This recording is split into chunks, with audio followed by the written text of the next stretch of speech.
আমি একজন বিগিনার্স। আমার এখন বাল্কিং করা উচিত নাকি কাটিং করা উচিত? শুরু থেকে বাল্কিং করা ঠিক নাকি কাটিং এই বলার আগে আমি এটা বলে দিই, আমি আমার জিম স্টার্টিংয়ে কি করেছি। সব বিগিনার্সের মতো আমারও ডাউট ছিল বাল্কিং করব নাকি কাটিং করব। গুগলে খুঁজেছি, অনেক ইউটিউবে ভিডিও দেখেছি, কিন্তু কি করব এর জবাব পাইনি।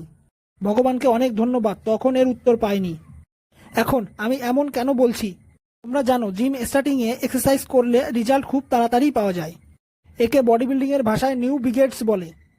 অনেক লোক জিম শুরু করেই বাল্কিং কাটিংয়ের চক্করে পড়ে যায়। প্রত্যেক খাবার মেপে খাওয়া শুরু করে দেয়, আর বডি বিল্ডিংকে অনেক বেশি কমপ্লিকেটেড আর মেন্টালি টপ করে দেয়।